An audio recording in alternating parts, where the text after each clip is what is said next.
I'm glad to have you here. Follow my story until the end and comment the city you're watching from. My daughter-in-law's cell phone rang, and on the screen appeared a photo of my husband, who had died 5 years ago. When I opened the message, my heart nearly stopped. Don't forget to subscribe to the channel and hit the notification bell to never miss a story. The morning sunlight filtered through the lace curtains of my farmhouse kitchen, casting delicate patterns across the worn oak table where Dennis and I had shared breakfast for 47 years. 5 years had passed since his funeral, yet I still set out 2 coffee mugs each morning before remembering. Old habits, they say, die hard. At 70, I'd learned that grief doesn't fade. It simply becomes furniture in the rooms of your heart. I was washing those 2 mugs, hands submerged in warm, soapy water, when I heard the buzz. At first, I thought it was a trapped bee. We got them sometimes in late September here in rural Vermont, confused insects seeking warmth before winter arrived. But the sound came again, persistent, mechanical. A phone vibrating against the wooden sideboard near the front door. "Hello?" I called out, drying my hands on my apron. "Did someone forget something?" Silence answered. My daughter-in-law, Elizabeth, had left just 20 minutes earlier after our usual Tuesday morning visit. She came every week like clockwork, ostensibly to check on me, though I suspected it was more about maintaining appearances than genuine concern. Elizabeth had always been polished, perfect, the kind of woman who color-coordinated her grocery lists and never had a hair out of place. The type who wore designer clothes to a farmer's market and complained about the dust on her Italian leather shoes. The phone buzzed again. I walked to the sideboard, my knees protesting slightly. The device lay face up, its screen illuminated. My breath caught in my throat. Dennis's face smiled up at me from the screen. Not a photo I recognized from our albums. This was different. Dennis wearing a blue button-down shirt I'd never seen, standing somewhere I didn't recognize. His smile broader than I'd seen it in years before his death. The image was attached to an incoming text message. My hand trembled as I reached for the phone. I shouldn't have looked. I knew that even as my fingers closed around the device. Privacy boundaries. These were things I'd always respected. But that was my husband's face. My dead husband looking younger, happier, more alive than he'd seemed during those final struggling years. The message preview showed beneath his photo. "Tuesday again, same time. I'm counting down the minutes until I can hold you." The room tilted slightly.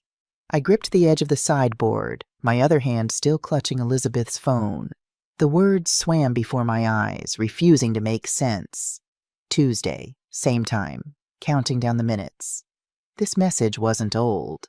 The timestamp read 9:47 a.m., just moments ago. Someone was texting Elizabeth, someone using Dennis's photo, someone who met with her on Tuesdays. My mind raced through possibilities, each more troubling than the last.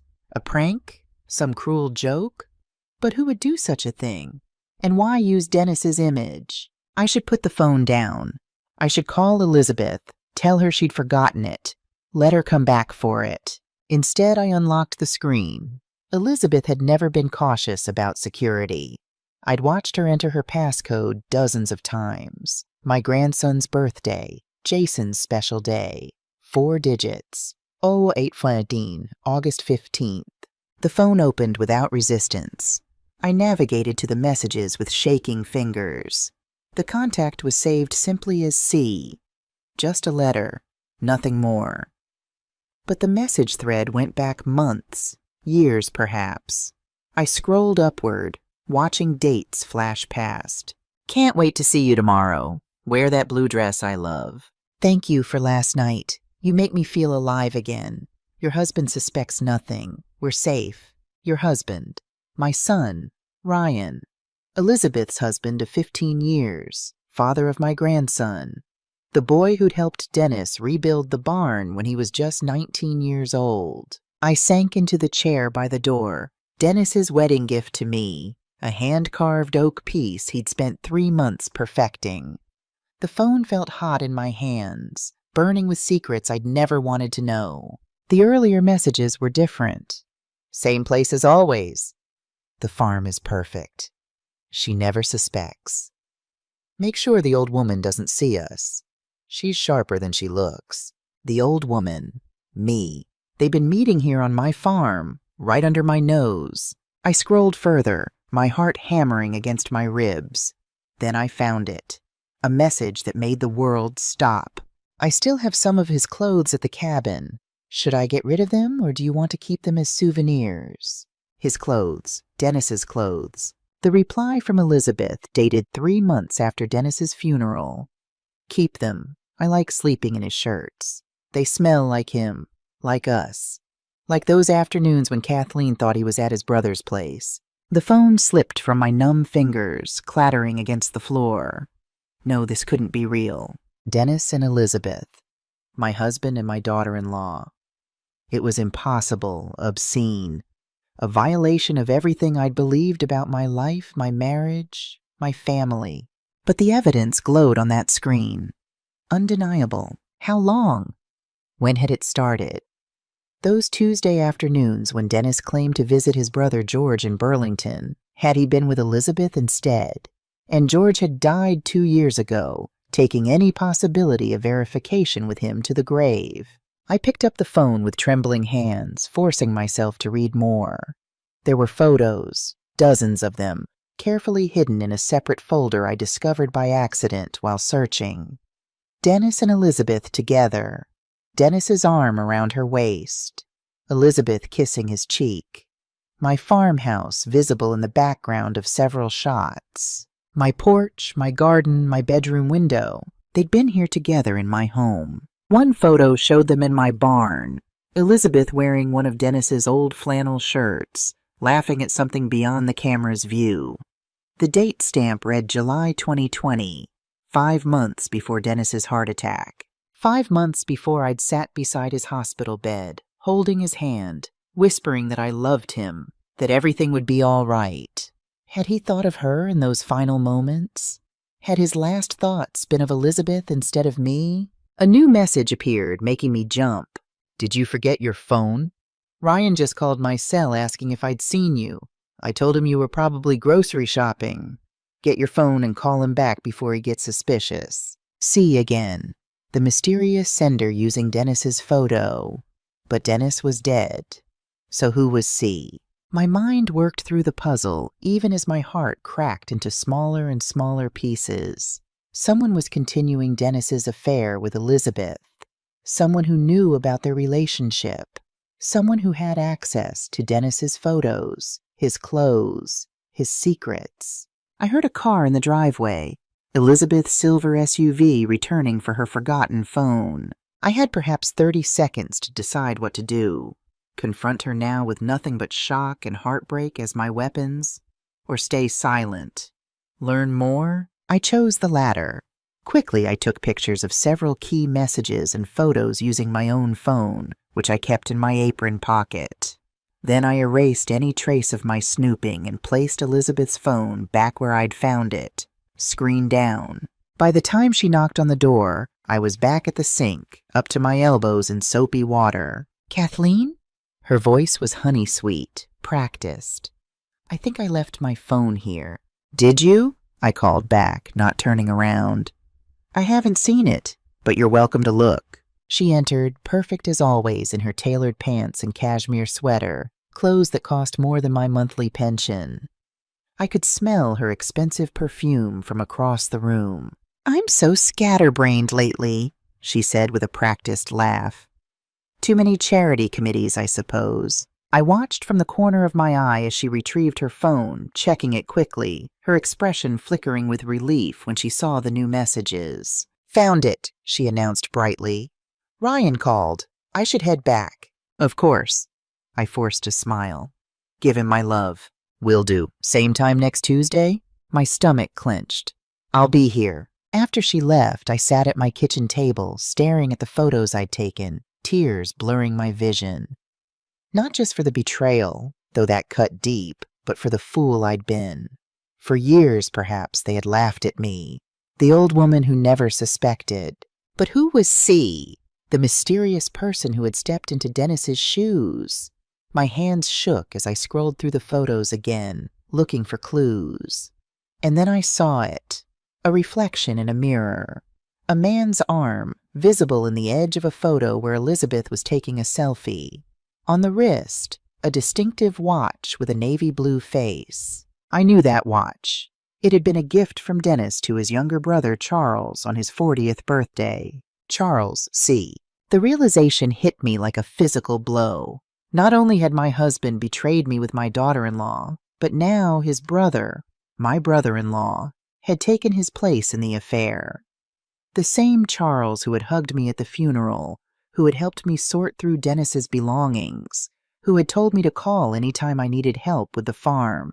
I needed to know more, but I couldn't confront Elizabeth or Charles without proof beyond some stolen photographs. My son wouldn't believe me.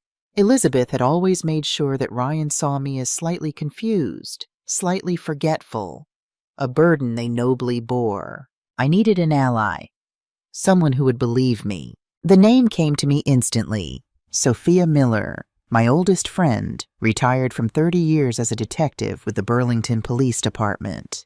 If anyone would know how to uncover the truth, it would be Sophia. I called her that afternoon. "Kathleen, is everything all right?"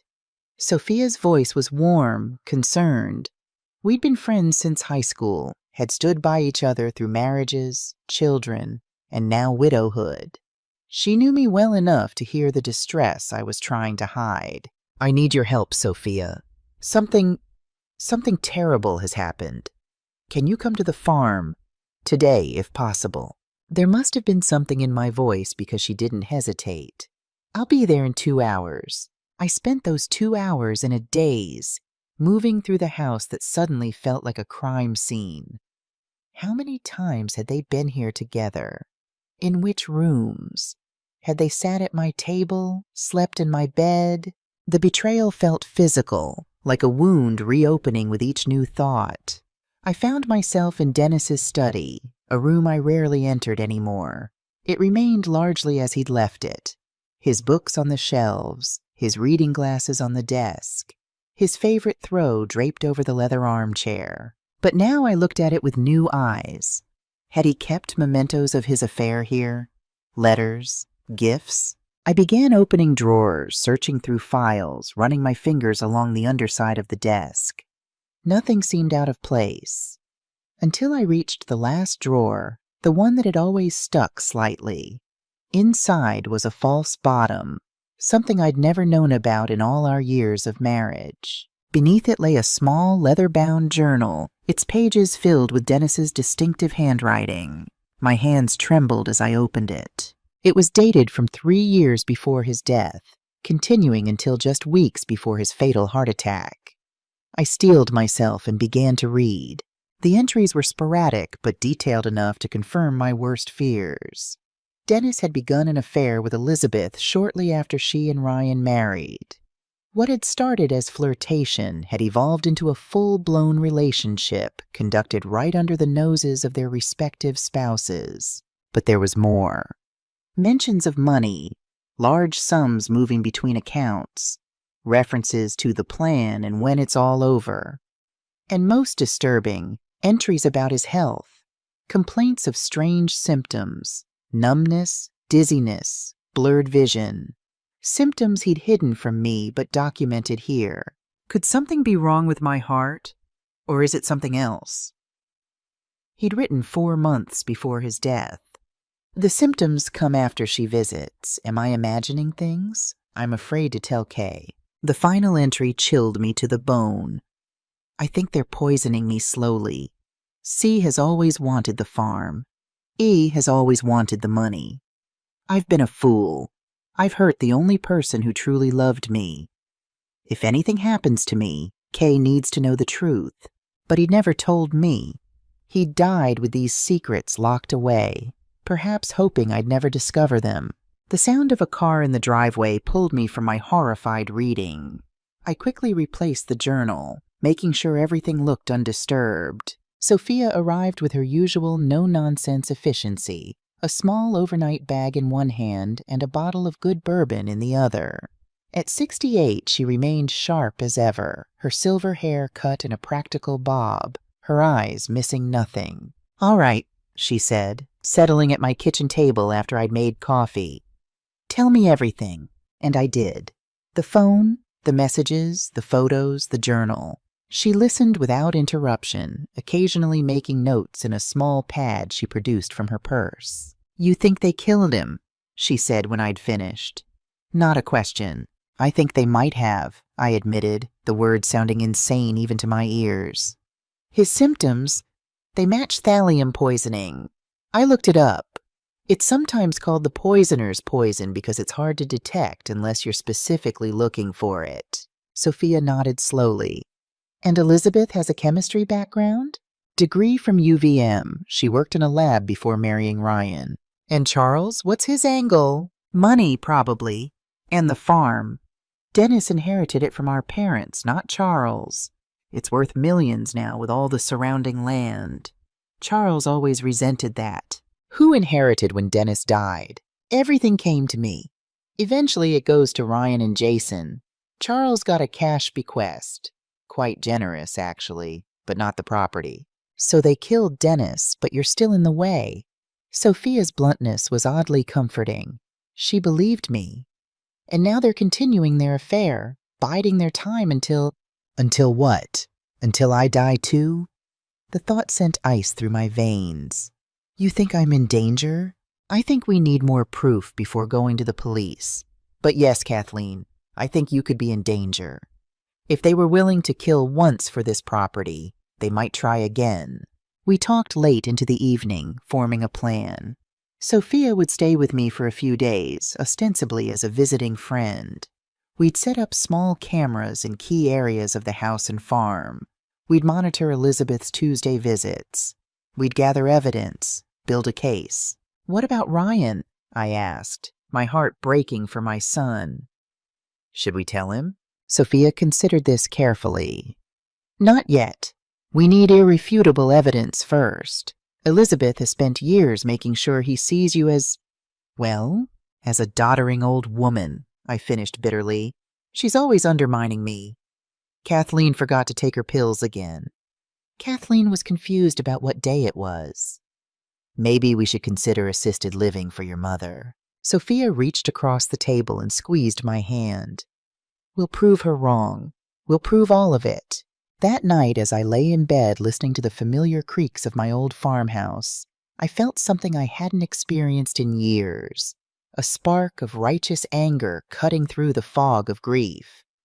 They had taken Dennis from me, twisted with poison what should have been our final years together. They'd made me doubt my memories, my worth, my place in my own family, but they had underestimated me. They had seen an old woman, alone and vulnerable. They hadn't seen Kathleen Murphy, who had survived wars and loss and hardship, who had built this farm alongside her husband through drought and flood and economic downturns, who had raised a son and buried parents and endured. I would find the truth. I would protect my son and grandson, and I would make Elizabeth and Charles pay for what they had done. The next morning, Sophia and I began our investigation in earnest. First, we installed tiny cameras in the living room, kitchen, and barn, places where Elizabeth was likely to meet Charles if they continued their Tuesday rendezvous. The cameras fed directly to Sophia's laptop, which we kept secure in my bedroom. Next, we searched the property for the cabin mentioned in the texts. I knew of an old hunting cabin on the far edge of the property, deep in the woods where Dennis used to go during deer season, but I hadn't been there in years. "Let's check it out," Sophia suggested. "If that's their meeting place, we might find evidence." The half-mile walk through dense woods was challenging for both of us, but determination drove us forward. The cabin, when we reached it, looked well-maintained, much better than it should have after years of supposed abandonment. "Someone's been taking care of this place," Sophia observed, trying the door. It was locked. "Dennis kept a spare key under the north corner stone," I said, kneeling with difficulty to retrieve it. Inside, the cabin told the story I dreaded. It was clean, furnished with a comfortable bed, a small kitchen area, and personal touches. Flowers in a vase, books stacked by the bedside, 2 wine glasses on the counter. On the back of a chair hung a man's jacket that I recognized as belonging to Charles, and draped across the bed was a blue dress, the one mentioned in the text messages. "Take pictures of everything," Sophia instructed, pulling on latex gloves she'd brought. "Don't touch anything they might notice has been moved." I photographed while Sophia searched methodically. In a drawer beside the bed, she found what looked like a pharmacy bottle without a label. "Could be where they kept the poison," she said, carefully bagging it. "I know someone who can test this." In a closet, we found several of Dennis's shirts, preserved almost like relics. I felt sick looking at them, remembering how I'd searched for his favorite flannel after his death, never finding it. But the most damning evidence came from a small metal box hidden under a floorboard beneath the bed, a hiding place I knew because Dennis and I had created it years ago to store emergency cash. Inside were documents, financial records showing transfers of money from Dennis's accounts to offshore holdings. A second will, forged with my signature, leaving the farm to Elizabeth in the event of both Dennis's and my deaths.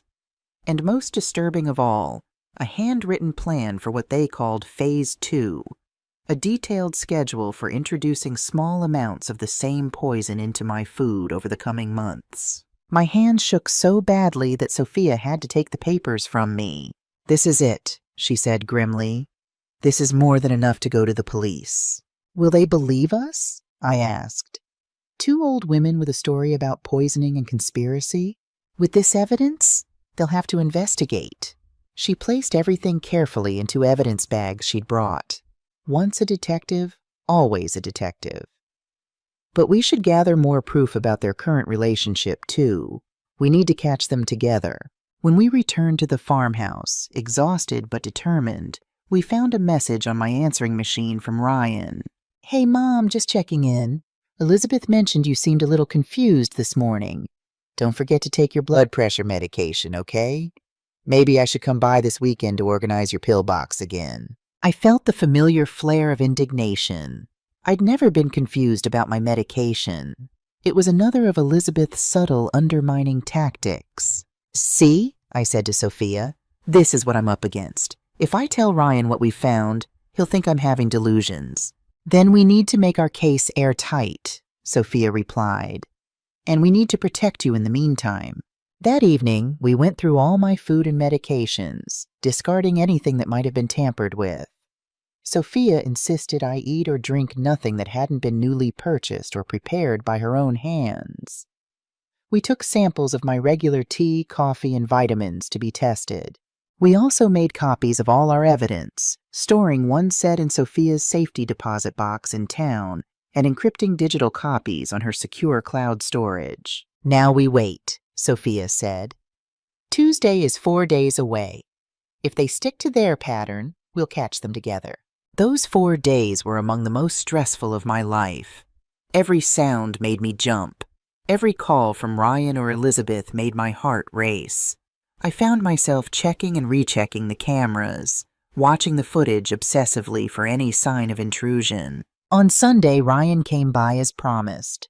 Elizabeth begged off, citing a migraine, much to my relief. I couldn't bear to look at her knowing what I now knew. Ryan looked tired, the lines around his eyes deeper than I remembered. He'd always been a serious boy, taking on responsibilities beyond his years after his father died.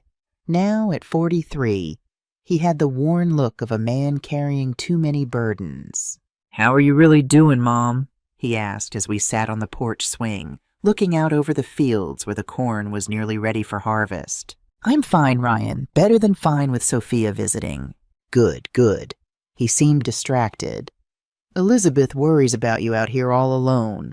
I bit back the retort that rose to my lips. "I'm not alone. I have my farm, my community. My independence matters to me." "I know, Mom," he sighed. "It's just, Elizabeth thinks maybe we should consider selling the farm, moving you closer to us in Burlington. There's a nice retirement community near our house." And there it was. The first move in their plan. Get me off the farm, away from my support network, under their watchful eye. I felt cold despite the warm September sun. That's very thoughtful, I said carefully. But this is my home, Ryan. I'm not leaving. But the maintenance, the isolation, is perfectly manageable, I interrupted, more sharply than intended. I softened my tone. Honey, I know you worry, but I'm more capable than you realize. He didn't look convinced, but dropped the subject. We spent the rest of his visit talking about Jason's school achievements and Ryan's work as an architect. Normal things. Family things. It broke my heart to know what was coming. The revelations that would shatter his world as they had mine. As he was leaving, he hugged me tightly. I love you, Mom. I just want what's best for you. I know, sweetheart.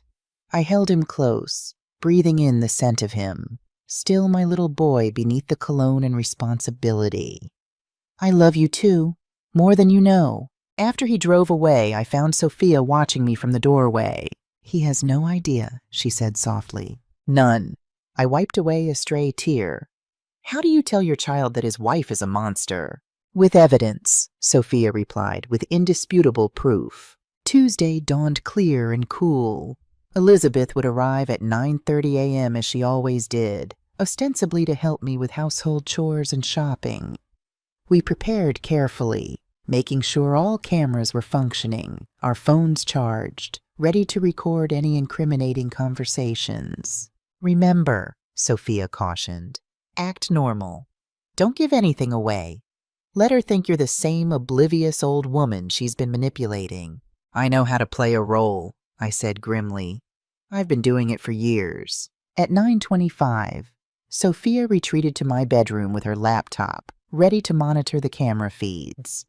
I sat at the kitchen table with my customary cup of tea, a newspaper open before me, the picture of an unsuspecting grandmother waiting for her weekly visit. Elizabeth arrived precisely on time, breezing in with a paper bag of pastries I knew I wouldn't eat, and a forced smile that now seemed sinister rather than sweet. Good morning, Kathleen. Isn't it a beautiful day? She set the bag on the counter and hung her designer coat on the hook by the door. I brought those almond croissants you like from Bella's Bakery, the same bakery whose treats had often left me feeling strangely ill afterward. How thoughtful, I murmured.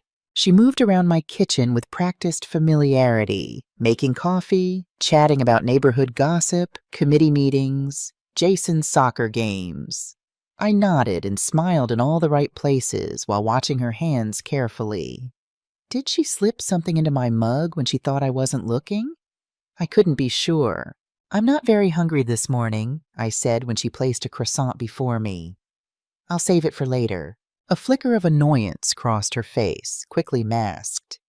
You really should eat, Kathleen. You're looking a bit thin. Sophia's been cooking up a storm since she arrived. I'm quite well fed.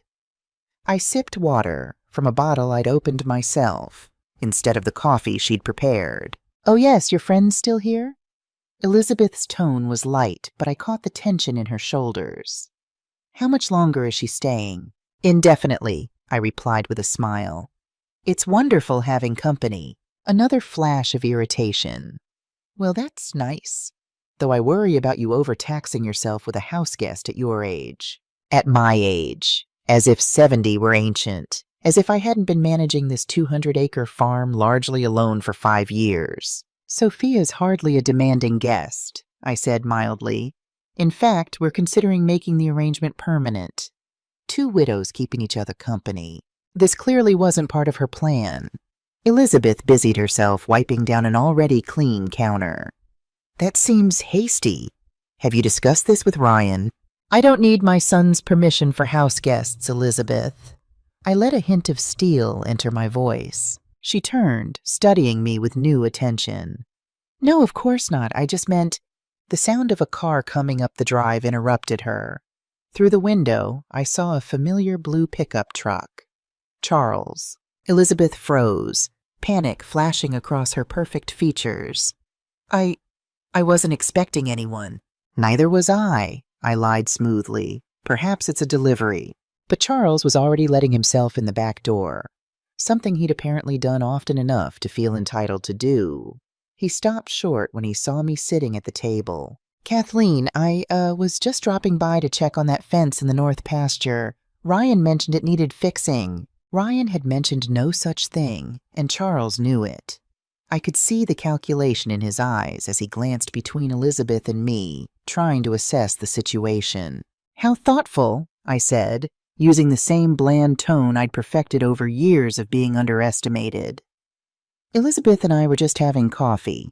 Would you like some?" "I can't stay," he said quickly. "Just wanted to measure that fence for materials." "I'll show you where it is," Elizabeth offered immediately. "Kathleen, we'll be right back." They practically bolted from the kitchen, heads already together in urgent conversation as they headed toward the barn, exactly where one of our best cameras was positioned. I waited until they were out of sight, then texted Sophia. "They're headed to the barn, both of them." Her reply came seconds later. "Cameras rolling. Stay in the house." I had no intention of confronting them alone. Instead, I quickly dumped the coffee Elizabeth had prepared for me and the suspicious pastries into a plastic bag, sealing it for evidence. Then I waited, watching the clock. Elizabeth and Charles returned 20 minutes later, their urgent conversation apparently concluded. Both looked composed again, though a trained eye might notice Elizabeth's freshly applied lipstick or the hay clinging to Charles's jacket sleeve. "That fence definitely needs work," Charles announced with false heartiness. "I'll come back with materials later this week." "No rush," I said pleasantly. "The cattle aren't using that pasture until spring." A flicker of surprise crossed his face. He'd forgotten that I knew every inch of my own farm, every seasonal routine, every practical detail of the operation he coveted. "Well, best to get these things done before winter," he blustered. I should get going. After awkward goodbyes, he left. Elizabeth made a show of checking her watch. "I should be going too," she said. "I have a charity luncheon at noon. Will you be all right on your own until Sophia gets back?" "Where did she go?" I asked, playing along. "You said she went into town for groceries," Elizabeth replied smoothly, watching my face for signs of the confusion she expected. The confusion she'd been carefully cultivating in everyone's perception of me. "Oh, of course," I said. "Senior moment. Yes, I'll be fine." The patronizing smile she gave me made my skin crawl. "Call if you need anything. See you next Tuesday, if not before." After she left, Sophia emerged from my bedroom, her expression grim. "We got it all," she said. "Every word, every interaction in the barn, and it's damning, Kathleen. They're not just having an affair. They're actively planning to escalate their poisoning schedule. Apparently, I'm throwing off their timeline." A chill ran through me. They mentioned poison? Explicitly? Explicitly enough. Charles was angry that Elizabeth hadn't made more progress with your treatments. They discussed doubling the dosage in your tea, adding it to your medications. I sank into a chair, legs suddenly weak. They really are trying to kill me. "They really are," Sophia confirmed, sitting beside me. "But we've got them now. This, combined with what we found at the cabin in Dennis's journal, it's enough. We need to go to the police." "What about Ryan? Jason?" My voice broke. "This will destroy them." Sophia took my hand, her grip firm and reassuring. "The truth is already destroying them, Kathleen. They're living with a murderer. You're protecting them by bringing this to light, not hurting them." I nodded, drawing strength from her certainty. "Then let's do it, today." Sophia made the call to her former partner, now a captain with the Vermont State Police. Detective Gregory Bennett arrived within the hour, a serious man in his 50s who listened without interruption as we presented our evidence.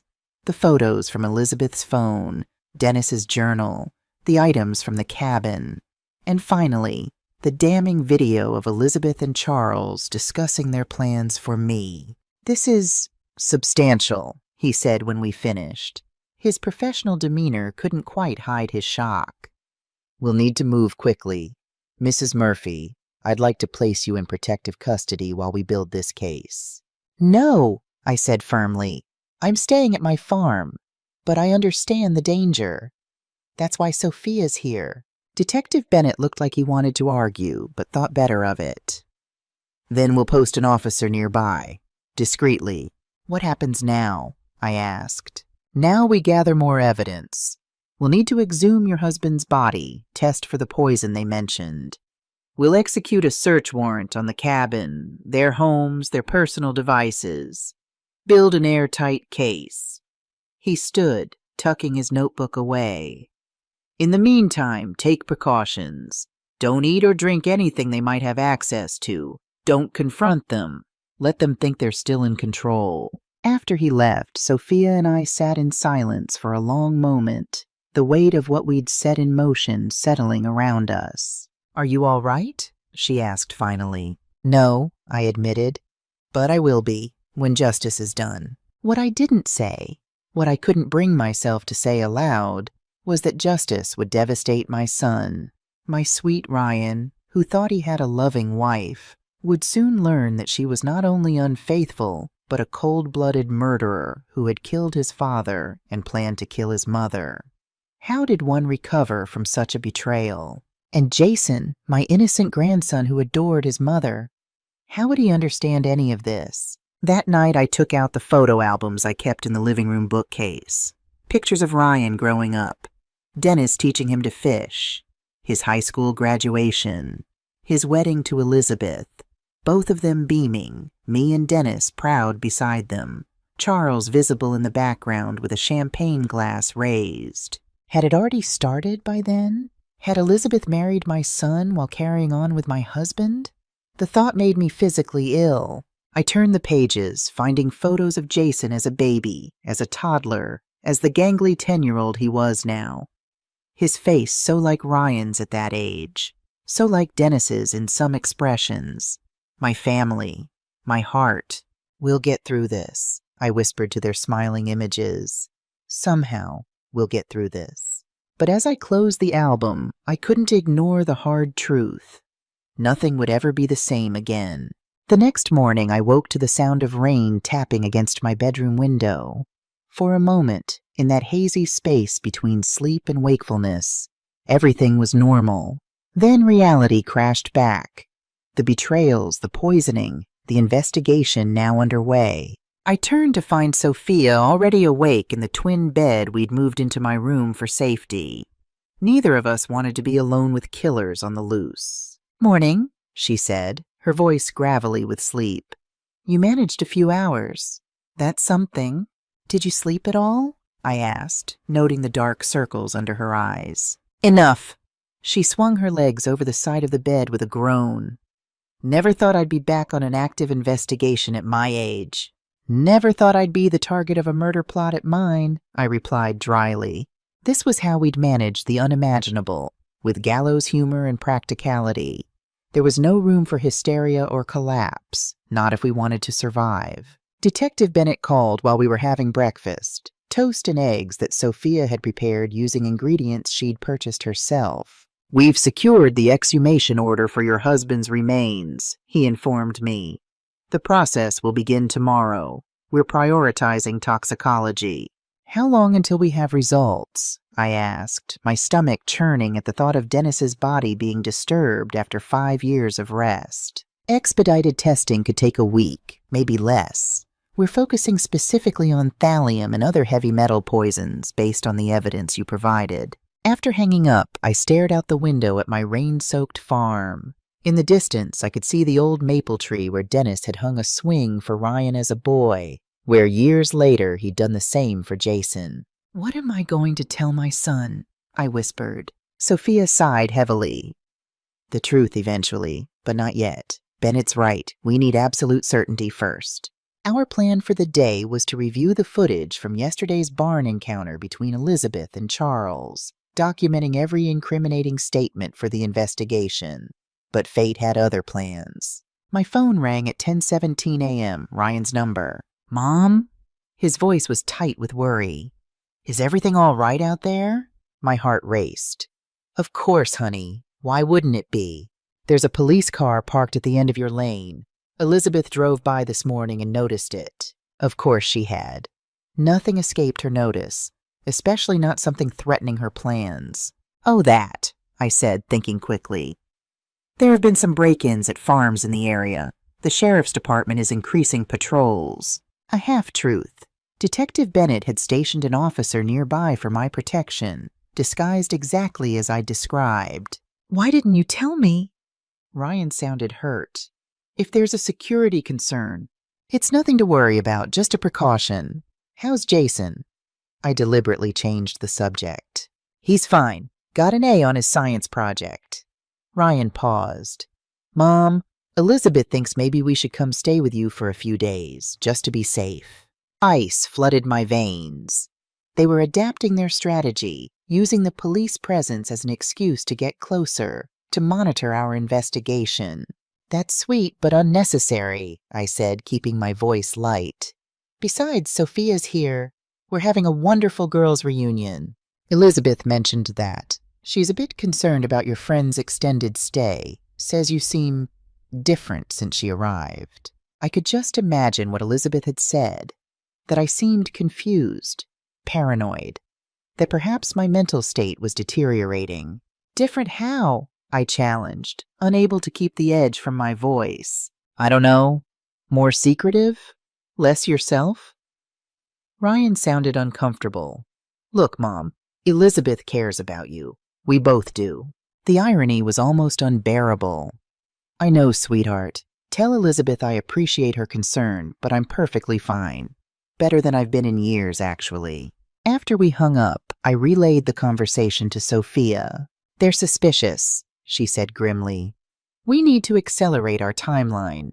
How? We're waiting on the exhumation results. We dig deeper into Elizabeth's background. People like her. They don't just wake up one day and decide to become poisoners. There's usually a pattern. Sophia was right. We spent the rest of the morning searching online for information about Elizabeth's past. Her maiden name was Williams, and she'd grown up in a small town in upstate New York before attending the University of Vermont for her chemistry degree. Let's look for obituaries, Sophia suggested. Previous marriages, family deaths, anything suspicious. It took hours of careful searching, but eventually we found something. Elizabeth had been briefly married before Ryan, a fact she'd never mentioned to me. Her first husband, a professor at UVM named Robert Kensington, had died suddenly at age 45 of what was reported as heart failure. Just like Dennis, I whispered. But that wasn't all. Elizabeth's wealthy grandmother had also died unexpectedly while Elizabeth was living with her during college, leaving her granddaughter a substantial inheritance. 2 suspicious deaths connected to Elizabeth, both benefiting her financially, Sophia noted, writing in her notebook. I'll have Bennett look into Kensington's death, see if an exhumation is warranted there too. How did we miss this? I wondered aloud. How did my son marry this woman without knowing about her first husband? People like Elizabeth are expert manipulators. They create the narrative they want others to believe. Sophia closed her laptop. And they target trusting people, like your son, like your husband. The thought made my blood boil. My family, preyed upon by this calculating woman. And Charles, Dennis's own brother, helping her. But our investigation wasn't done. That afternoon, with Detective Bennett's knowledge, we decided to search Charles's cabin more thoroughly. With Elizabeth and Charles both working in Burlington during weekdays, it was the perfect opportunity. We dressed in rain gear and hiking boots, carrying backpacks with gloves, evidence bags, and Sophia's digital camera. The protective detail followed at a discreet distance, ensuring our safety while remaining invisible to casual observers. The cabin was locked, but I still had the key. Inside, nothing had changed since our previous visit, except perhaps the lingering scent of Elizabeth's perfume, more pronounced now, as if she'd been there recently. Eddie, let's check for hidden compartments, secret storage, Sophia directed. If they kept evidence of poisoning Dennis, they might have materials for their plan for you. We searched methodically, checking every floorboard, every drawer, every possible hiding place. In the bathroom, behind a loose tile, we found a small waterproof container holding several unmarked pill bottles and vials. Don't touch them without gloves, Sophia warned. That could be the poison right there. Using her phone, she photographed each item in place before carefully bagging them for Detective Bennett. In a hollowed-out book on the bedside table, we discovered a USB drive. This could be crucial, Sophia said, pocketing it. Financial records, perhaps, or communication between them. Our most disturbing find came last. In a weatherproof box buried beneath the cabin's back step was a document laying out a detailed contingency plan. If I became suspicious, or if authorities started investigating Dennis's death, they had a backup strategy: frame me for Charles's murder, using my supposed deteriorating mental state as the motive. They've thought of everything, I said, hands shaking as I read their meticulous plans. They were going to plant evidence in my house, forge threatening notes from me to Charles. This is their insurance policy, Sophia realized, but it's become our evidence instead. We carefully documented everything, then replaced items exactly as we'd found them. The last thing we needed was for Elizabeth or Charles to realize we'd been investigating. On our way back to the farmhouse, I felt eyes watching us from the woods. Probably our protective detail, I thought. But an uneasy feeling persisted. Sophia, I whispered, I think someone's following us. She didn't turn around or change her pace. I see the movement. Just keep walking normally. Our officer should intercept anyone suspicious. We made it back to the house without incident, but the feeling of being watched remained. After securing the doors and windows, we called Detective Bennett to report our findings. The documents about framing you are particularly concerning, he said after we described everything. It shows premeditation and sophisticated planning. Will it be enough? I asked, without the toxicology results? It strengthens our case considerably. I'm sending someone to collect the evidence you gathered immediately. He paused. Mrs. Murphy, I have to ask again. Would you consider relocating to a safe house until we make arrests? I looked around at my kitchen, the heart of the home I'd shared with Dennis, where I'd raised my son, where generations of my family had gathered. This is my home, Detective.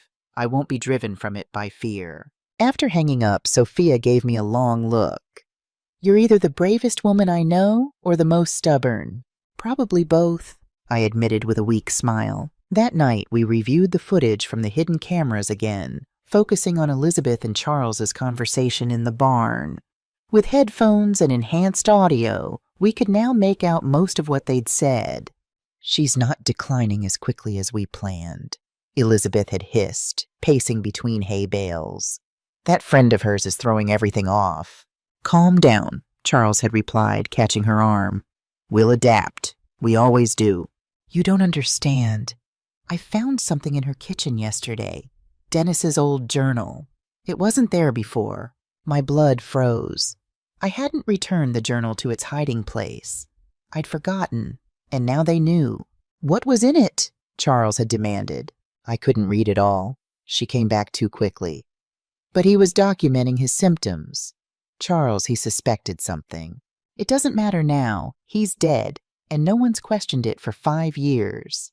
But if Kathleen finds it, then we accelerate our timeline, Charles had said coldly. Double her dosage. Make it look like a stroke. With her age, no one will question it. The clinical way they discussed my murder made my skin crawl. These people had sat at my dinner table, had hugged me at Dennis's funeral, had pretended to care about my well-being while plotting my death. We need to find that journal, Elizabeth had insisted. If Ryan sees it... I'll handle Ryan if necessary, Charles had interrupted. He trusts me.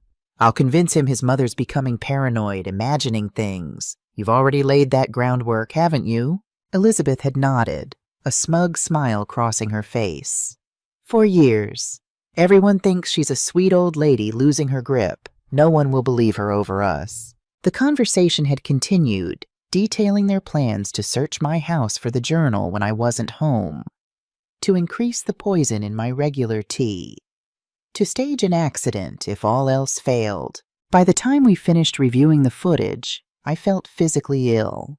The casual cruelty, the calculated deception, it was almost too much to bear. They know we're onto them, I said hoarsely. They just don't know how much we know. This actually works in our favor, Sophia pointed out. They'll get sloppy if they panic, make mistakes, or they'll get desperate and try something more direct. I couldn't suppress a shudder. That's why we have protection. And each other. Sophia squeezed my shoulder. Get some rest, Kathleen. Tomorrow will be another long day. I tried to sleep, but found myself staring at the ceiling, mind racing with fragments of conversation, images of Dennis in his final days, questions about how long the deception had been going on. Had Elizabeth targeted Ryan specifically to get close to our family? Had she seduced Dennis first, then moved on to Charles when Dennis became a liability? The next morning brought a new complication. Elizabeth called early, her voice syrupy with false concern. Kathleen, I just wanted to check on you. Ryan's so worried. I'm perfectly fine, I replied stiffly. Just busy with Sophia's visit. About that, Ryan and I were thinking it might be good for you to see Dr. Winters soon. Just for a checkup. He specializes in geriatric care. Geriatric. As if I were ancient and infirm instead of an active, healthy 70-year-old. My regular doctor is fine, thank you. I struggled to keep the anger from my voice. Of course, but Dr. Winters has such experience with cognitive issues in older adults. And there it was, the continued undermining, the suggestion of mental decline, setting the stage for no one to believe me if I accused them. How thoughtful, I said, infusing my voice with the bland pleasantness I'd perfected. I'll consider it. Wonderful. In fact, I took the liberty of making you an appointment for tomorrow. Ryan can drive you. My grip tightened on the phone. Tomorrow doesn't work for me, I'm afraid. Sophia and I have plans. What plans? The sharpness in her tone betrayed her frustration. Just some errands in Burlington. I deliberately kept it vague. Thank you for thinking of me, Elizabeth. I need to go now. After hanging up, I relayed the conversation to Sophia, who had been listening nearby.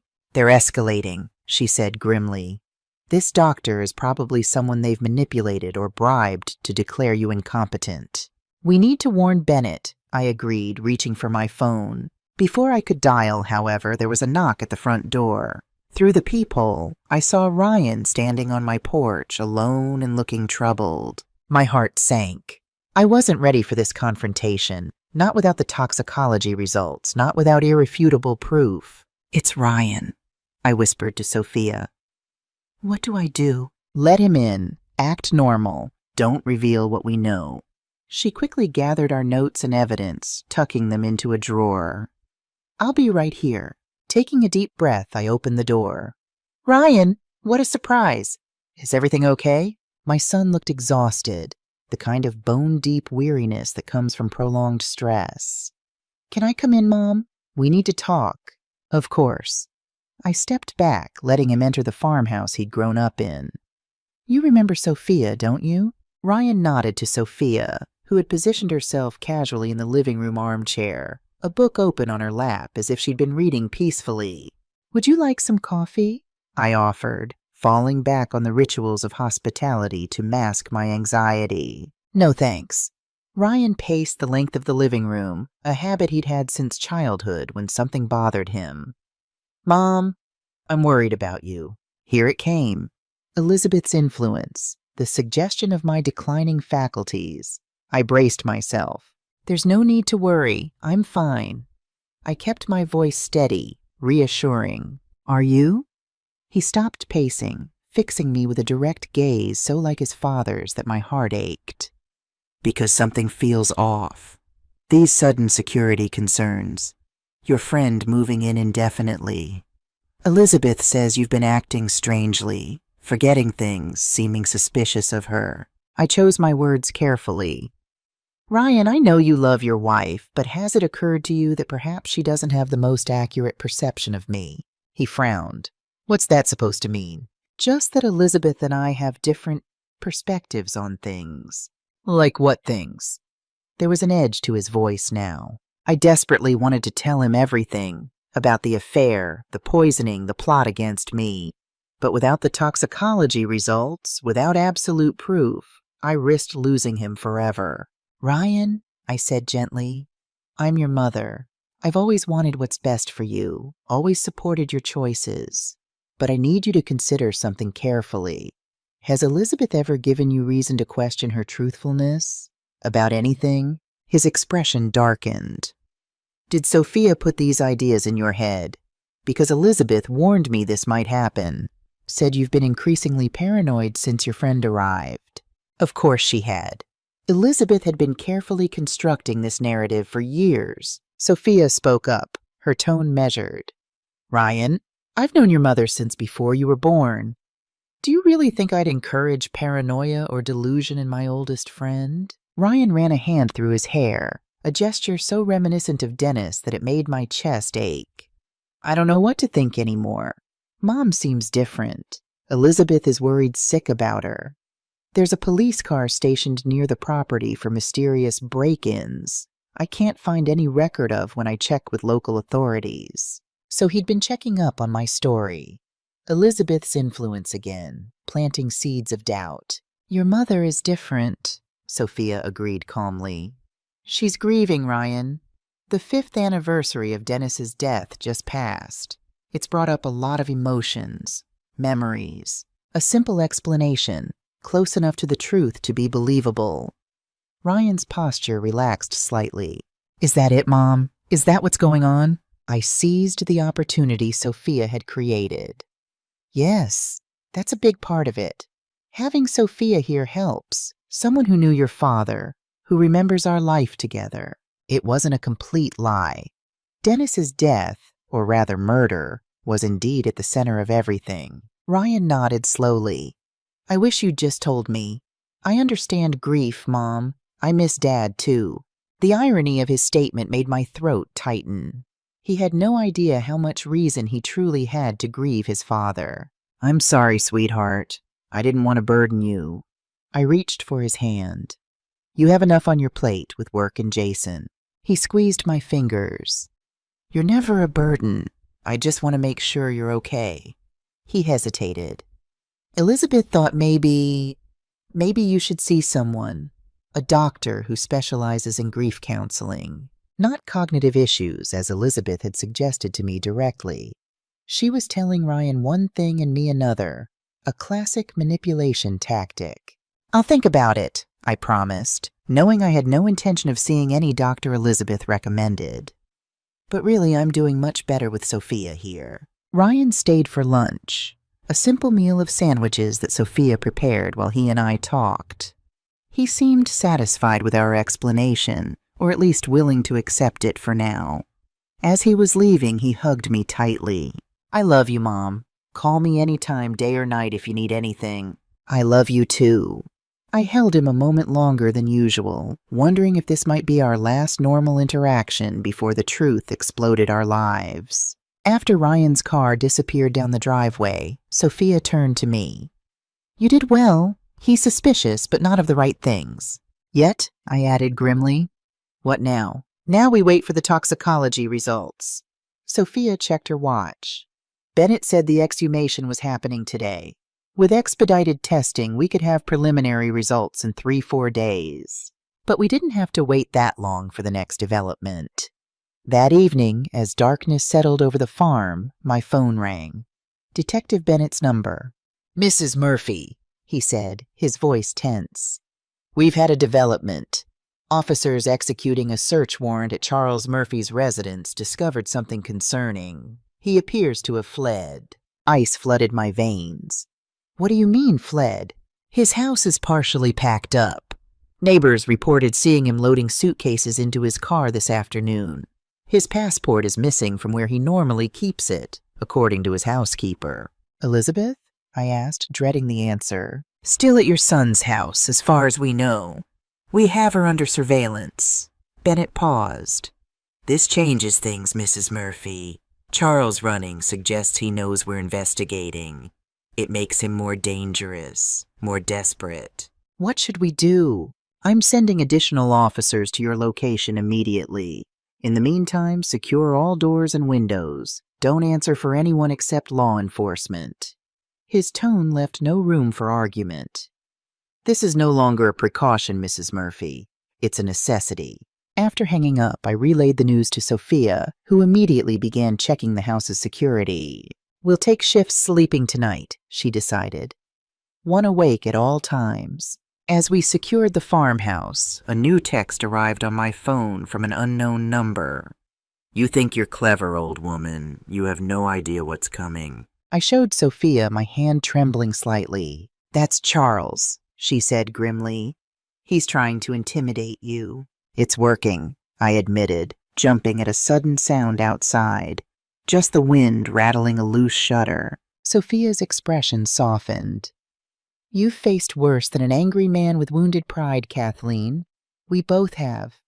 We'll get through this." She was right, of course. We'd both weathered storms that would have broken younger, less resilient women. But knowing Charles was out there, angry and desperate, brought back the vulnerability I'd worked so hard to overcome after Dennis died. The police arrived within 30 minutes, 2 officers who positioned themselves discreetly around the property.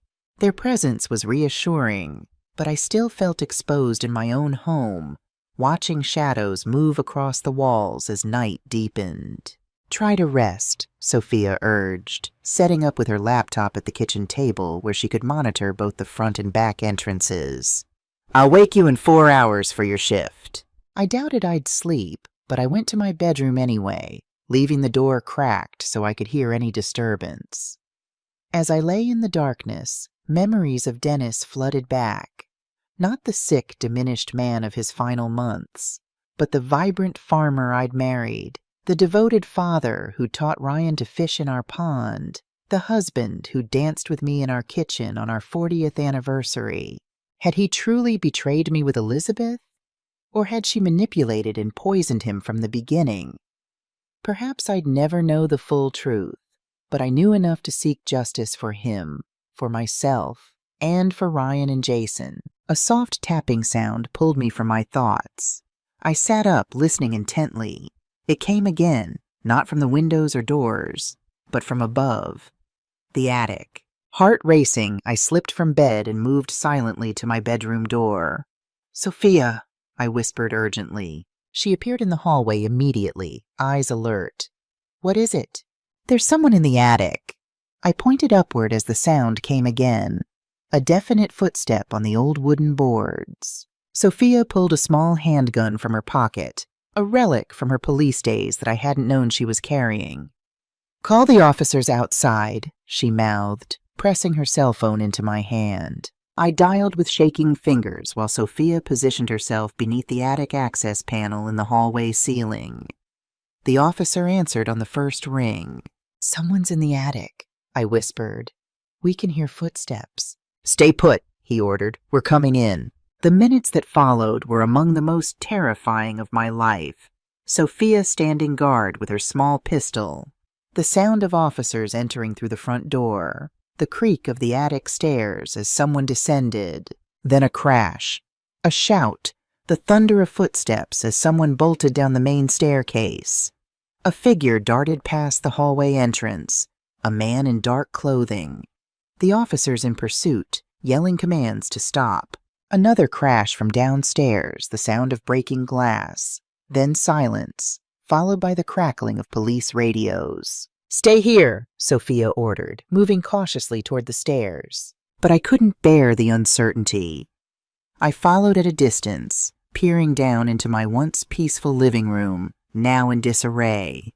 One of the officers was speaking into his radio, requesting backup. The other was examining a broken window where the intruder had apparently escaped. "It was Charles Murphy," the first officer confirmed when he saw us.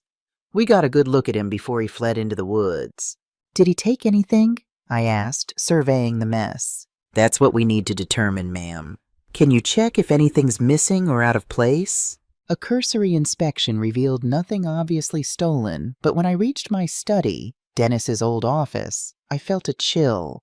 The drawer where I'd replaced his journal was partially open, the false bottom disturbed. The journal itself was gone. "He took my husband's journal," I told the officers, my voice tight with anger and fear. It contained evidence of his poisoning. We'll find him, the officer assured me. The woods are surrounded. He can't have gone far on foot. But as the night progressed and more officers arrived with search dogs and flashlights, Charles remained elusive. He knew these woods as well as I did, had hunted them with Dennis for decades. There were caves, abandoned hunting blinds, countless places to hide. By dawn, the search had widened to neighboring properties with no success. Detective Bennett arrived, looking grave. "We've issued an APB for Charles Murphy," he informed us. "All airports, train stations, and bus terminals are on alert. His credit cards and passport have been flagged." "What about Elizabeth?" I asked. "Is she still at home?" Bennett nodded. "Under surveillance. She reported to work this morning as usual. She's maintaining the appearance of normalcy." "She knows," Sophia said flatly. "She must know he's run." "Probably," Bennett agreed. "But she's smart enough not to show it. We're monitoring all her communications." As morning brightened, I surveyed my violated home with a mixture of anger and determination. Charles had hoped to intimidate me, to retrieve evidence that might incriminate him. Instead, he'd revealed his desperation and placed himself squarely in the crosshairs of a police manhunt. "What now?" I asked Bennett as officers continued to process the scene. "Now we tighten security even further. You'll have officers inside the house as well as outside." He hesitated. "And we need to consider bringing your son into this conversation, Mrs. Murphy. If Charles contacts Elizabeth, Ryan could be in danger without realizing it." The moment I'd been dreading had arrived. "I want to tell him myself," I insisted. "Not in an official police interview. He deserves that much." Bennett considered this. "All right, but not alone. I'll be present, and we'll do it at the station where it's secure." I nodded, my throat tight. "When?" "Today, as soon as possible." Sophia squeezed my hand as Bennett stepped away to make arrangements. "You can do this, Kathleen. It will be devastating for him, but better coming from you than strangers." "How do you tell your child that the woman he loves murdered his father and planned to murder his mother?" I asked, my voice breaking. "How do you destroy someone's entire world?" "You don't destroy it," Sophia said gently. "You reveal the truth that was already there, hidden beneath the lies. It will hurt, terribly, but living in a false reality hurts more in the end." I knew she was right, but as I prepared to leave for the police station, packing the evidence we'd gathered, steeling myself for the conversation ahead, I couldn't help feeling like I was about to shatter my son's life beyond repair. The drive to the Burlington Police Department was silent, tense. Bennett had arranged for Ryan to meet us there under the pretense of discussing a security concern at the farm. He'd be waiting, unsuspecting, having no idea his world was about to implode. As we pulled into the parking lot, I spotted Ryan's car already there. My heart hammered against my ribs. There was no going back now. "Ready?" Sophia asked softly. I wasn't. I would never be ready for this. But I nodded anyway, gathering what remained of my courage. "Let's get this over with." We were escorted to a private conference room where Ryan waited, looking confused and increasingly concerned as Detective Bennett, Sophia, and I filed in. "Mom?" His gaze darted between us. "What's going on?" "They said there was some kind of security issue." I sat across from my son, my only child, and took his hands in mine. They felt so much like Dennis's. Strong, capable, slightly calloused from weekend work around his own house. "Ryan," I began, my voice steadier than I'd expected. "What I'm about to tell you is going to be difficult to hear. Impossible even, but I need you to listen completely before you react. Can you promise me that?" His expression shifted from concern to alarm. "You're scaring me. Are you ill?" "No, sweetheart, this isn't about my health." I squeezed his hands. "It's about your father, and Elizabeth, and a truth I've only recently discovered myself." And so I began the hardest conversation of my life, laying out the evidence piece by piece. The phone messages, Dennis's journal, the cabin, the poisoning, Charles's involvement, the plot against me. Detective Bennett added official details where appropriate. Sophia provided corroboration. Ryan's face transitioned through disbelief, anger, shock, and devastation as the story unfolded. He pulled his hands away, stood up, paced, sat down again, questioned, argued, denied. "This is insane," he said, voice raw with emotion. "Elizabeth wouldn't. She couldn't." "We have proof, Ryan," I said gently. "Physical evidence. Toxicology results from your father's exhumation should confirm everything within days." "You had Dad dug up?" His voice cracked. "Without telling me? I couldn't risk Elizabeth finding out. I know how impossible this is to believe." "Impossible doesn't begin to cover it." He slammed his hand on the table. "My wife is not a murderer. This is some kind of delusion, a mistake." Bennett slid the USB drive across the table. "This contains video of your wife and uncle discussing plans to poison your mother, Mr. Murphy. It was recorded 3 days ago in your mother's barn." Ryan stared at the drive as if it might bite him. I don't. "Watch it," I urged. "Please." With trembling hands, he inserted the drive into Bennett's laptop. For the next 12 minutes, no one spoke as Elizabeth and Charles's conversation played out in crystal clear audio and video. Their casual discussion of my death, their reference to having poisoned Dennis, their contingency plans if they were discovered. When it ended, Ryan sat frozen, his face ashen. "That's her voice," he whispered. That's really her." The fight seemed to drain out of him all at once. He slumped in his chair, staring blankly at the now dark screen. "Where's Jason?" he asked suddenly, panic flaring in his eyes. "If what you're saying is true, if she's capable of this—" "Jason is safe," Bennett assured him. "We've had an officer watching your house since dawn. Elizabeth left for work as usual. Your son caught his regular bus to school, where we have someone keeping an eye on him discreetly." Ryan buried his face in his hands. "What do I do? What do I tell him? How do I even begin to process this?" My heart broke for him. In the space of an hour, he'd lost both his father, again in a more horrific way, and the woman he'd believed was his loving wife. "We'll help you," I promised. "Every step of the way. But right now, we need your cooperation to ensure Elizabeth doesn't suspect we're onto her, at least until Charles is apprehended." Ryan looked up, a new hardness in his eyes. "You want me to go home and pretend everything is normal? Sleep next to the woman who murdered my father and tried to murder my mother? Just for a day or two," Bennett said. "We're close to making arrests, but Charles is still out there. If Elizabeth realizes we're investigating, she might warn him or flee herself. Or hurt Jason," I added softly, voicing the fear I knew was foremost in Ryan's mind. He flinched as if struck. "You really think she would hurt her own son?" I wished I could reassure him, but the evidence of Elizabeth's capacity for betrayal and violence was overwhelming. "I don't know. I hope not. But we can't take that risk." Ryan was silent for a long moment, processing.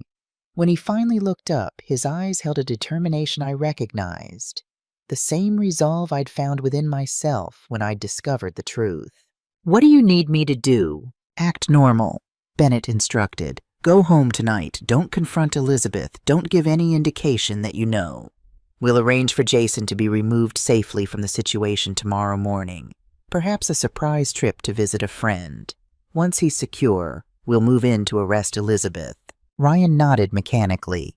"And Uncle Charles?" "The manhunt continues," Bennett said. "Every law enforcement agency in 3 states is looking for him." As our meeting concluded, Ryan embraced me fiercely. "I'm so sorry, Mom," he whispered. "I should have seen it. Should have known." "How could you have?" I stroked his hair as I had when he was a child. "She fooled us all." He pulled back, eyes red-rimmed but resolute. "Not anymore. I'll do whatever it takes to protect Jason and help you get justice for Dad." Watching him walk away to return to his unsuspecting wife, I felt a mixture of pride in his strength and terror for what he faced. The next 24 hours would be among the most difficult of his life. living alongside a murderer, maintaining a facade of normalcy while his world collapsed around him. "He'll be okay," Sophia reassured me as we prepared to return to the farm under police escort. "He's your son after all. Resilience runs in your family." I hoped she was right, because the storm was far from over, and the most dangerous phase was yet to come. That night was the longest of my life. I couldn't stop thinking about Ryan, forced to return home and pretend everything was normal with the woman who had murdered his father and plotted to kill me.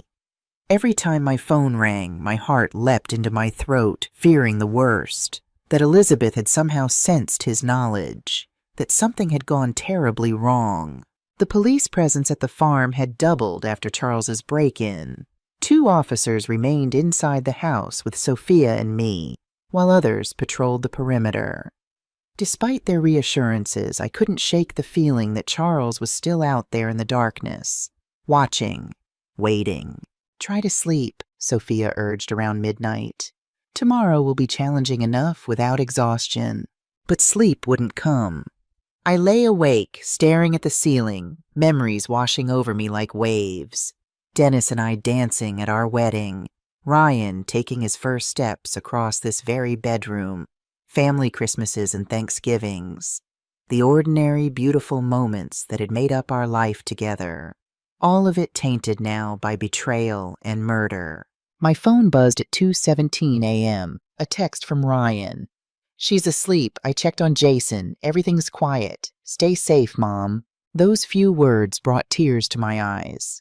My son's courage in the face of unimaginable circumstances, his concern for me even as his own world collapsed. "You too," I texted back. "I love you." Dawn broke with a clarity that seemed at odds with the darkness of our situation.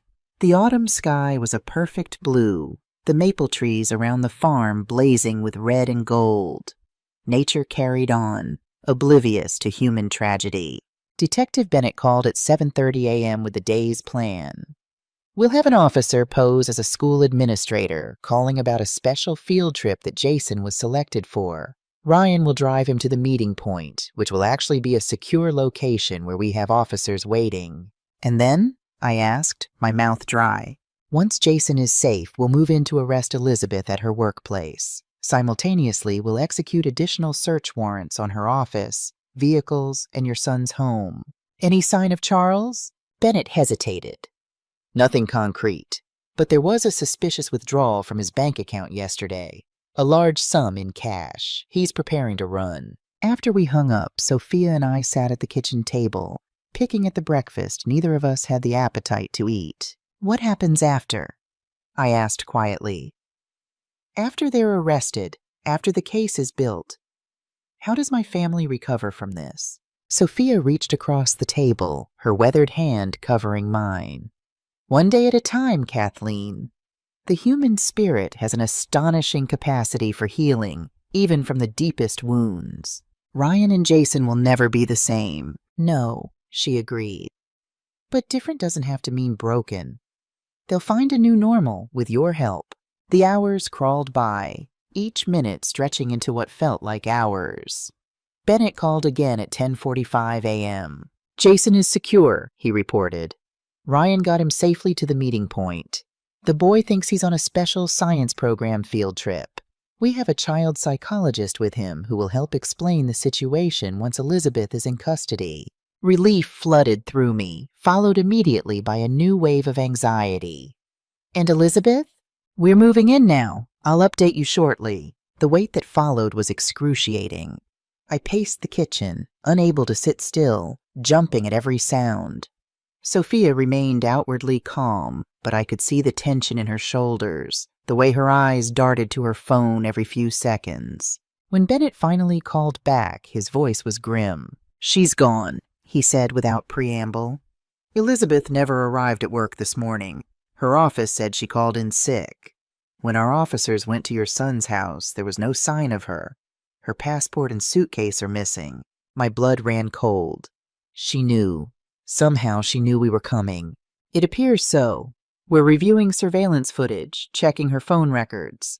But right now, our priority is finding her." "Ryan!" I gasped. Is he safe? He's with Jason and our officers. I've put them both under protective custody. After the call ended, I sank into a chair, my legs suddenly too weak to support me. She's gone, I told Sophia. Elizabeth disappeared before they could arrest her. Sophia's expression hardened. Charles must have warned her. They probably arranged a meeting point, which means they could both still be in the area. The thought sent a chill down my spine. The police will find them, Sophia assured me, but her tone lacked conviction. The day passed in a blur of police calls, updates, and growing apprehension. A nationwide alert had been issued for both Elizabeth and Charles.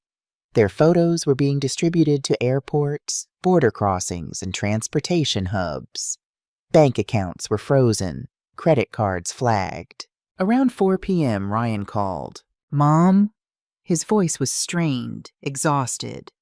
They've explained everything to Jason, as much as a 10-year-old can understand. He's confused, scared. He keeps asking for Elizabeth. My heart broke for my grandson. How are you holding up? I don't know, he admitted. I keep thinking I'll wake up and this will all be some horrible nightmare. That Dad will still have died from heart problems. That my wife will still be the woman I thought I married. His voice cracked. I want to see you, Mom. The officers say it's not safe yet, but as soon as they clear us, I want to bring Jason to the farm. I'll be waiting, I promised. We'll get through this together. After we hung up, I found myself drawn to Dennis's study again. The room felt different now, haunted not by grief, but by betrayal. The empty space where his journal had been seemed to mock me. They're not going to find them, I said when Sophia joined me. Charles knows these woods, these back roads, better than any police officer. He's been hunting here his entire life. The police have resources he doesn't, Sophia countered. Helicopters, thermal imaging, manpower. But Charles and Elizabeth have desperation and a head start. I moved to the window, staring out at the familiar landscape of my farm. They're out there somewhere, trying to escape the consequences of what they've done. As dusk settled over the farm, an unsettling thought began to form. What if they're not running? I said suddenly, turning to Sophia. What if they're planning something else? She frowned. Like what? A final act of revenge. Charles lost everything when we exposed him. His reputation, his freedom, his future. Elizabeth, too. People like that, when cornered, become even more dangerous, Sophia finished, her expression grave. You think they might come here? It wasn't a question. The same thought had clearly occurred to her. This farm is what they wanted all along, I reasoned. And they know they've lost it forever now. What better revenge than to destroy what they couldn't have? Sophia immediately went to alert the officers stationed around the property. Extra patrols were ordered. The perimeter tightened. As night fell, floodlights illuminated the yard, the barn, the edge of the woods. The farmhouse that had been my sanctuary for decades now felt like a fortress under siege. Around 9 p.m., as Sophia and I were having tea in the kitchen, trying to distract ourselves with mundane conversation, the power went out. The house plunged into darkness, emergency lights flickering on seconds later. Stay here, one of the officers ordered as his partner radioed for backup. The generators should kick in soon, but I knew better. The generators are in the barn, I said, a chill running down my spine. Someone would have to turn them on manually in a power outage. The officer cursed softly. No one goes to the barn.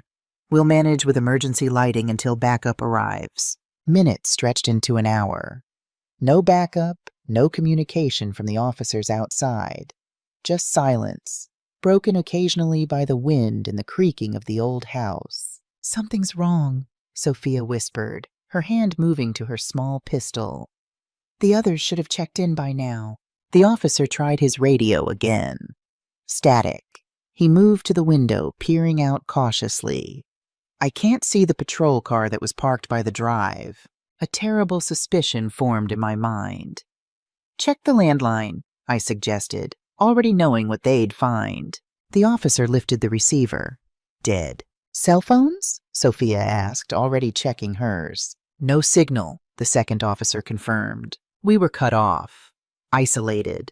Exactly as Charles and Elizabeth had planned. They've disabled the patrol cars, Sophia theorized. Probably cut the phone lines and set up a cell signal jammer. Standard procedure for a planned attack. The officers exchanged glances, their training visibly kicking in. We need to secure a defensive position, the senior officer decided. Somewhere with limited entry points, good visibility. The attic, I suggested immediately.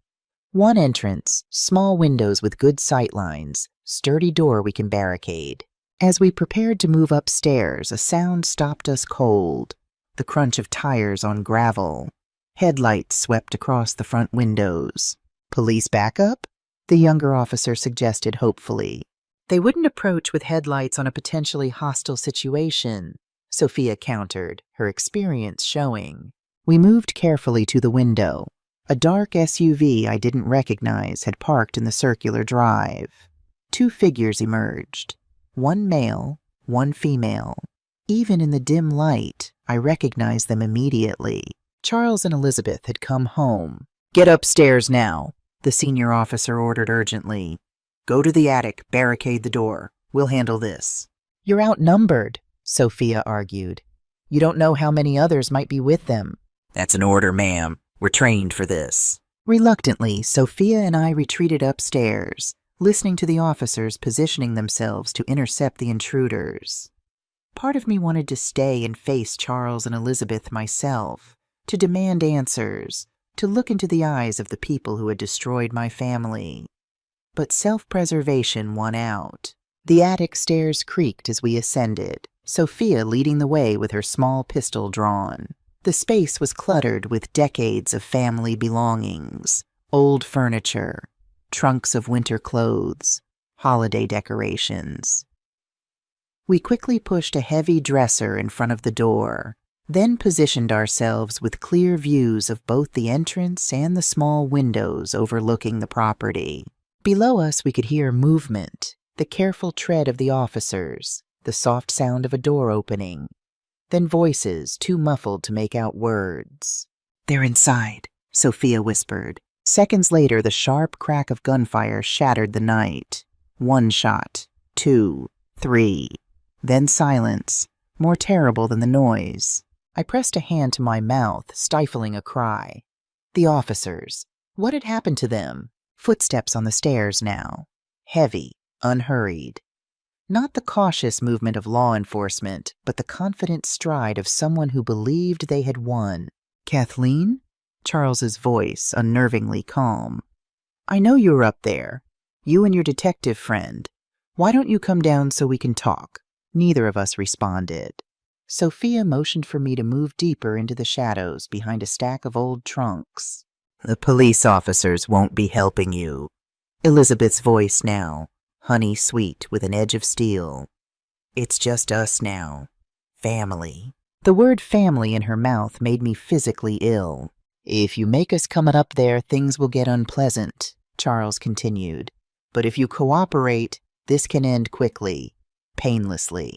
The attic door handle turned, meeting the resistance of our barricade. A pause, then a hard shoulder against the wood. The dresser scraped a few inches across the floor. You're only prolonging the inevitable, Elizabeth called. We have all night. Another crash against the door. The dresser moved further.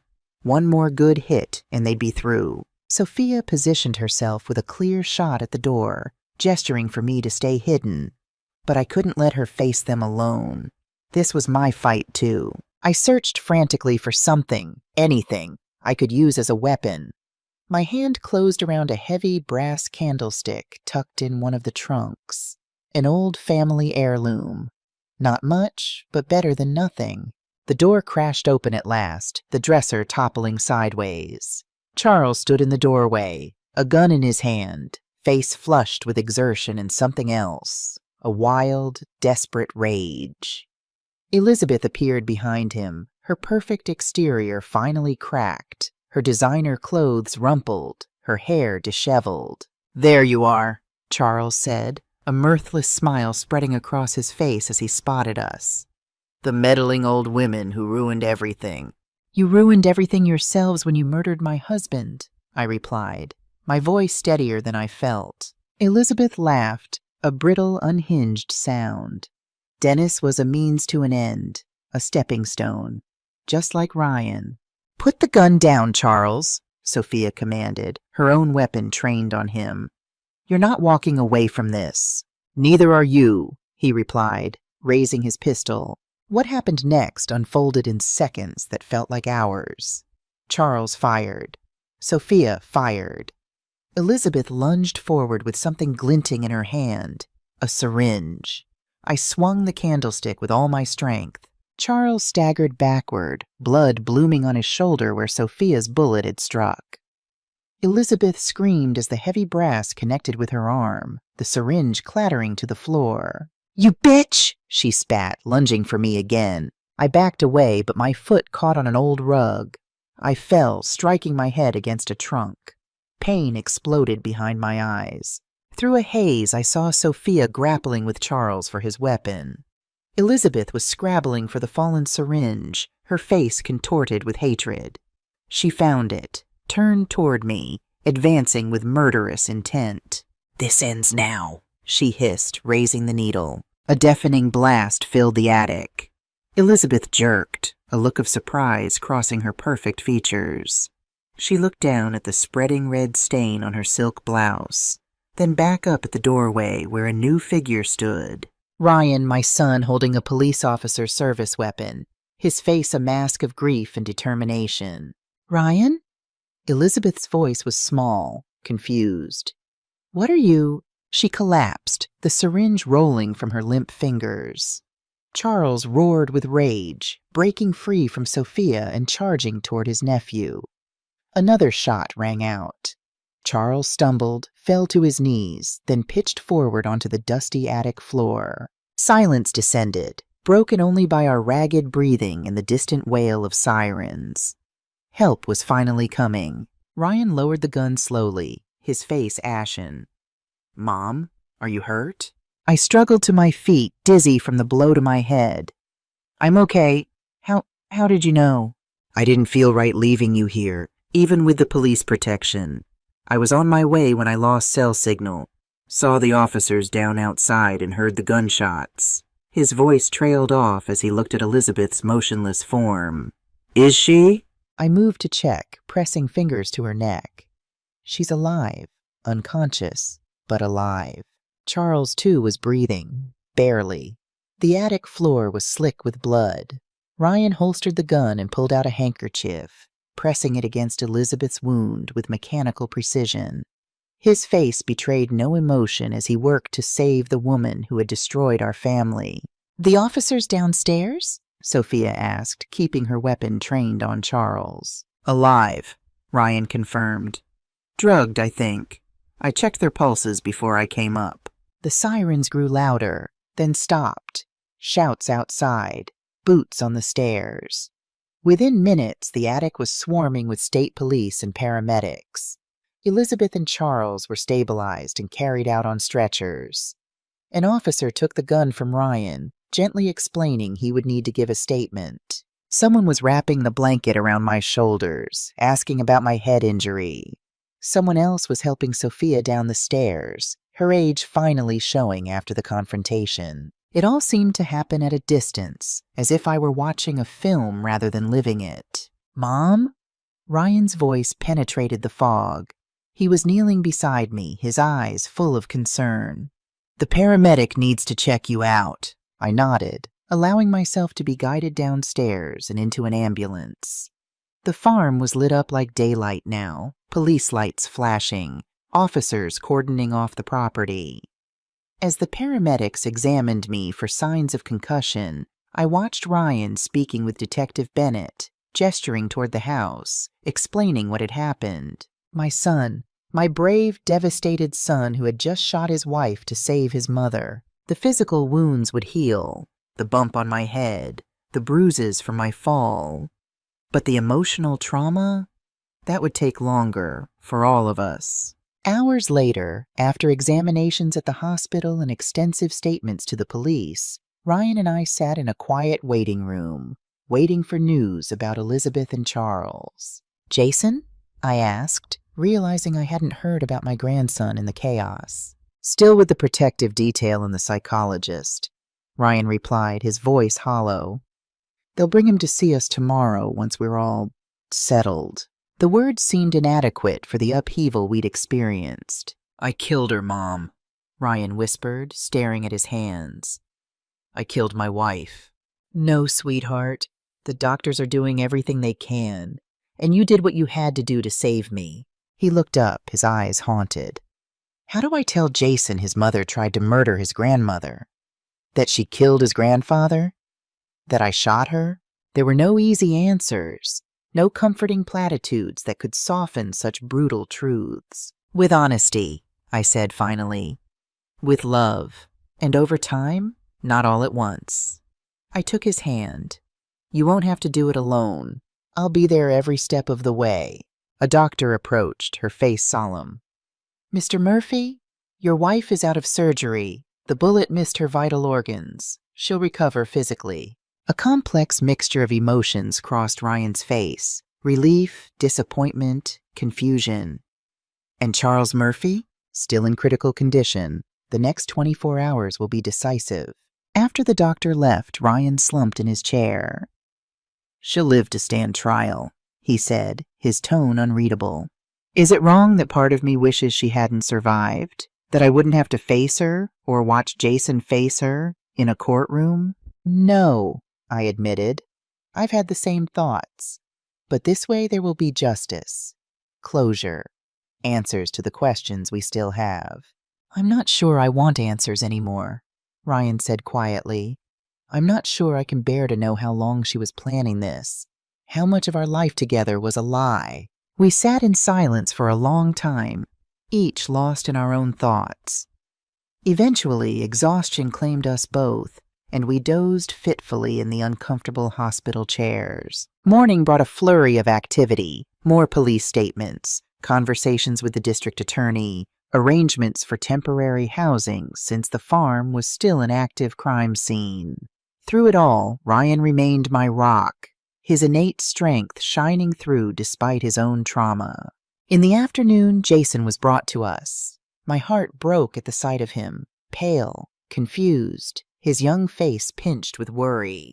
He ran to his father first, then to me, burying his face in my shoulder. "Grandma, what's happening? They said Mom and Uncle Charles are bad people who hurt Grandpa Dennis. Is that true?" I held him close, breathing in the familiar scent of his hair, the same shampoo my son had used at his age. "It's complicated, sweetheart, and very sad. But yes, they did some very bad things." "And Dad shot Mom?" His voice was small, disbelieving. Ryan joined our embrace, creating a circle of family around this wounded child. "I did, Jason, because she was trying to hurt Grandma. I had to stop her." "Is she going to die?" "No," Ryan assured him. "She's hurt, but she'll recover.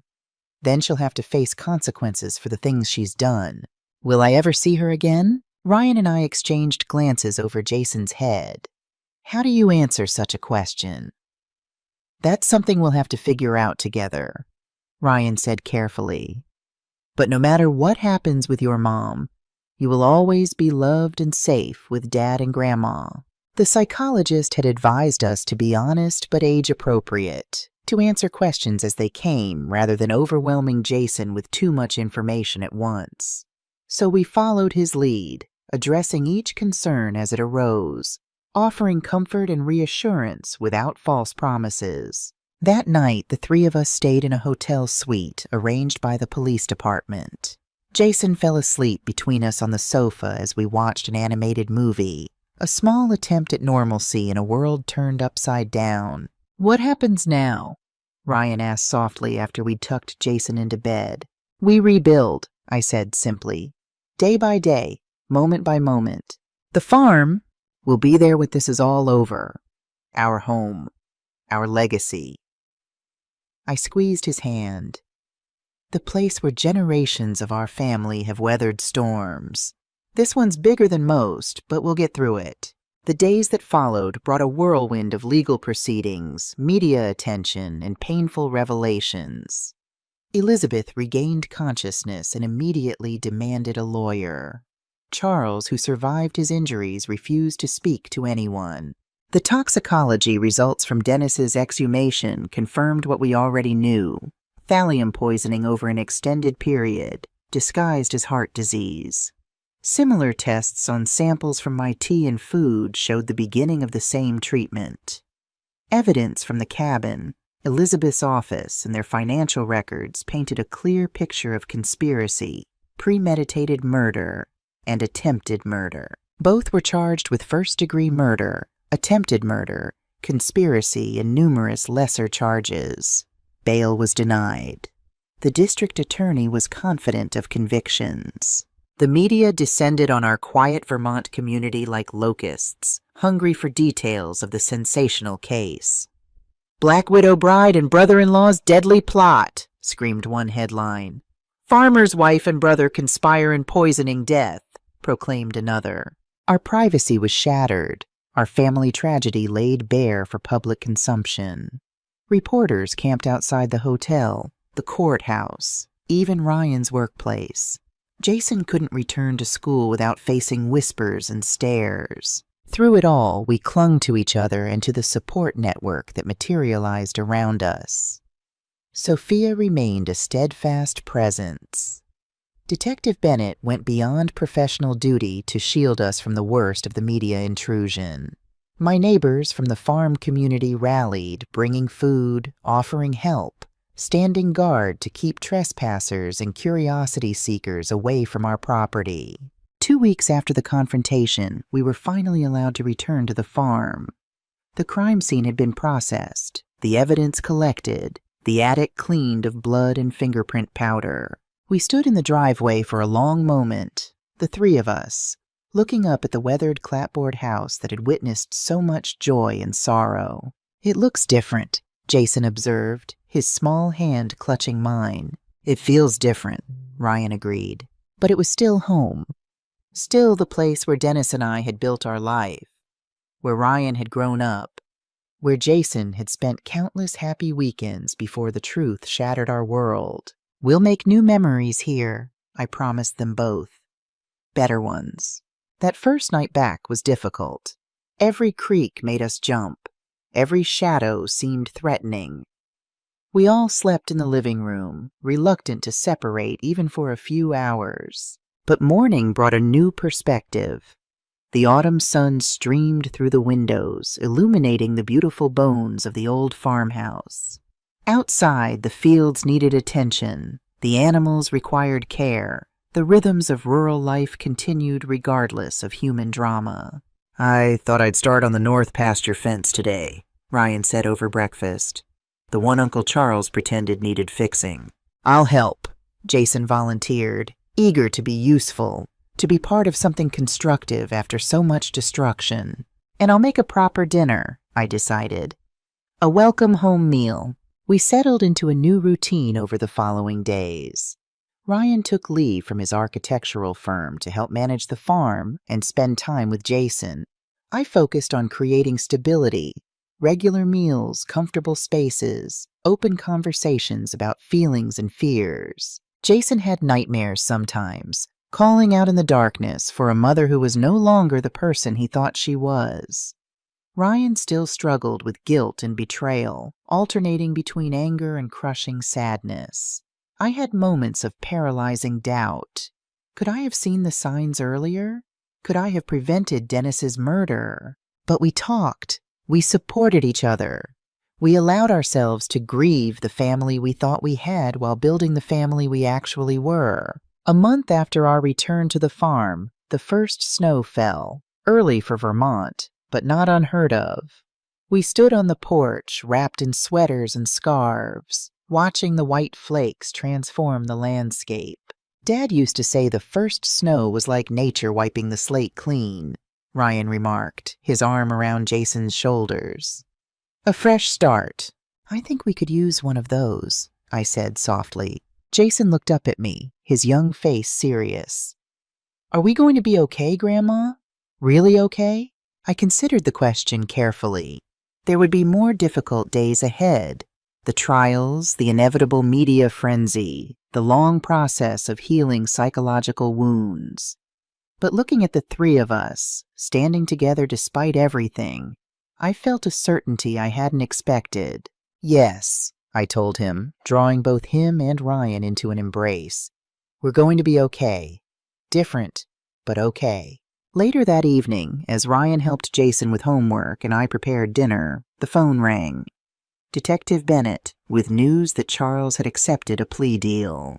In exchange for a slightly reduced sentence, he would testify against Elizabeth, providing details of the murder plot from its inception. He's giving us everything, Bennett explained. How they planned it, when it started, who did what. It seems he wants revenge on Elizabeth for turning on him when they were caught. Does this mean Jason won't have to testify? Ryan asked, hope evident in his voice. The thought of his son being cross-examined about his mother had been keeping him awake at night. It significantly reduces the likelihood, Bennett confirmed. With Charles's testimony and the physical evidence, the case against Elizabeth is overwhelming. After the call ended, Ryan stepped outside onto the porch, needing a moment alone. I followed after giving him some time, finding him staring up at the night sky, snowflakes melting on his face like tears. I keep thinking about Dad, he said without turning. About his last days, suffering from what we all thought was heart disease. Was he in pain? Did he suspect? Did he try to tell us? I moved beside him, sharing his vigil beneath the winter stars. From what the journal showed, I think he began to suspect toward the end. But he probably couldn't believe it, that the woman his son loved could be poisoning him. I still can't believe it some days, Ryan admitted. I wake up and for a split second I forget. I reach for her, then it all comes crashing back. I slipped my arm through his, leaning against his shoulder. That will happen for a long time, I think. The forgetting, then the remembering. With your father, it still happens to me after 5 years. He nodded, understanding. Does it ever get easier? It gets different. The sharp edges dull a bit. The gaps between the forgetting and remembering grow longer. I squeezed his arm. And having you and Jason helps. Family is what gets us through. A real family, I thought but didn't say. Not the counterfeit version Elizabeth had pretended to be part of. As winter deepened, so did our healing. The trials were scheduled for spring. Charles first, then Elizabeth. We prepared as best we could, working with victim advocates, therapists, and our own inner resources. Jason began to smile more, finding joy in small things, building snow forts with his father, helping me bake bread, caring for the farm animals. Ryan found purpose in work, both his architectural projects, which he gradually resumed, and the physical labor of maintaining the farm. The tangible results of his efforts seemed to provide a counterbalance to the emotional chaos he was processing. I discovered unexpected strength in myself. At 70, I had thought my greatest challenges were behind me. Instead, I found myself redefining what it meant to be a mother, a grandmother, a survivor. The woman who had been underestimated and dismissed as a doddering old lady had helped bring killers to justice, and was now helping rebuild her family from the ashes of betrayal. On the eve of Charles's trial, Ryan and I sat by the fireplace after Jason had gone to bed. Outside, a late winter storm raged, wind howling around the farmhouse eaves. "I've been thinking," Ryan said, watching the flames, "about forgiveness." I waited, giving him space to continue. "Not for Elizabeth," he clarified. "Or Charles. I don't know if I'll ever forgive them. But for Dad." "What do you mean?" I asked, puzzled. Ryan turned to me, his expression troubled. "The journal you found, it suggested Dad was having an affair with Elizabeth before she turned on him. That's true, isn't it?" I nodded slowly. This was something we'd avoided discussing in detail, trying to protect both Dennis's memory and Ryan's already battered heart. "So he betrayed you. Betrayed us. Ryan's voice held a mixture of anger and sorrow. And yet you fought so hard for justice for him. How do you reconcile that? It was a question I'd wrestled with myself many nights. I believe Dennis was manipulated, I said carefully. Elizabeth targeted him just as she targeted you. That doesn't excuse his choices, but it helps me understand them. And in the end, he recognized his mistake. He tried to document what was happening, perhaps hoping to protect us if anything happened to him. But he still chose to have an affair with his son's wife, Ryan pressed, the hurt evident in his voice. My wife. Yes, I acknowledged. And that's something you'll have to find your own way to process. For me, I choose to remember the 47 years of love and partnership before that terrible mistake. The good father he was to you. The good man he was, most of his life. I took Ryan's hand. Forgiveness isn't forgetting or excusing. It's choosing not to let the hurt define everything. Ryan was silent for a long time, considering this. I'm not sure I'm there yet, he admitted finally. But I want to be. For Jason's sake. For all our sakes. You will be, I assured him. When you're ready. The trials came and went, each painful in its own way, but ultimately providing the closure we needed. Charles pleaded guilty to second-degree murder and attempted murder, receiving 2 consecutive life sentences with the possibility of parole after 30 years. At 72, it amounted to a death sentence. Elizabeth maintained her innocence to the end, despite overwhelming evidence and Charles's damning testimony. The jury deliberated for less than 4 hours before finding her guilty on all counts. The judge, citing the particular cruelty of her crimes, sentenced her to life without the possibility of parole. We were there for the verdict, the 3 of us sitting together in the courtroom.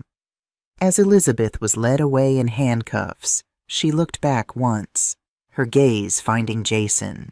For a moment, something like regret flickered across her face. Then it was gone, replaced by the cold mask she'd worn throughout the trial. Is it over now?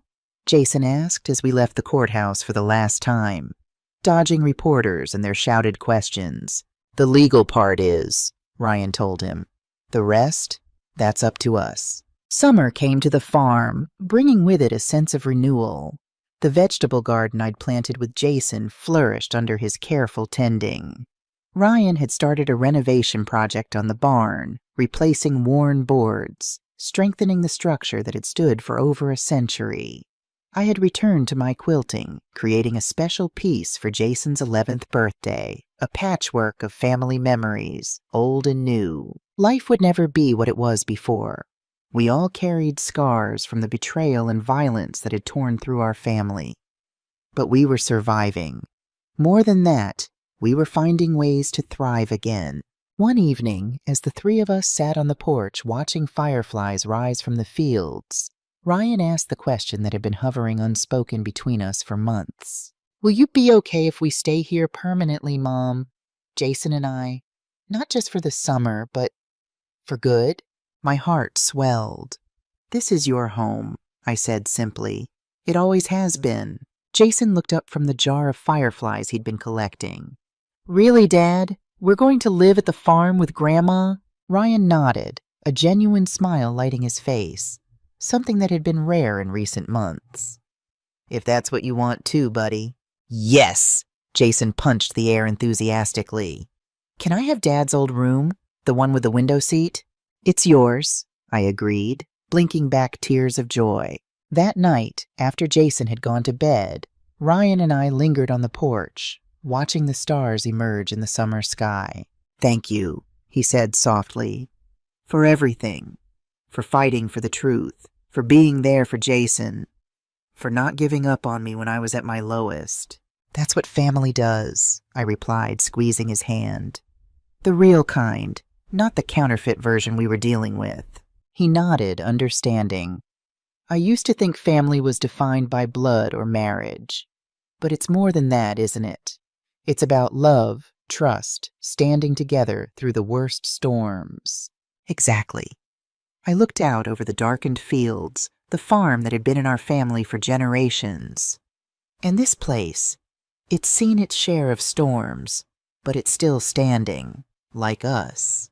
Ryan followed my gaze, taking in the silhouette of the barn against the night sky, the ancient maple tree where Dennis had hung swings for both him and Jason, the rolling pastures where cattle grazed. "We'll be okay," he said, echoing my words to Jason months before. Different, but okay. I smiled, feeling a peace I hadn't expected to find again. "Yes," I agreed, "we will." Somewhere in the distance, an owl called. The porch swing creaked gently as we rocked. Inside the old farmhouse, my grandson slept safely. Beside me, my son breathed easier than he had in months. We had survived the unimaginable. We had uncovered terrible truths and faced them together. We had rebuilt our family on a foundation of honesty and love rather than secrets and lies. And as I sat there, a 70-year-old woman once dismissed as irrelevant, I felt a quiet pride in the strength I'd discovered within myself. The woman who had been underestimated, by Elizabeth, by Charles, perhaps even by Dennis in his weakness, had proven more resilient than any of them could have imagined. Age hadn't made me vulnerable. It had made me powerful in ways youth could never understand. The power of wisdom, of patience, of the long view. The power to protect my family at any cost. The power to begin again, even when it seemed impossible. Now tell me, what would you have done if you were in my place? Let me know in the comments. Thank you for watching, and don't forget to check out the 2 other stories on your screen right now. I'm sure they'll surprise you.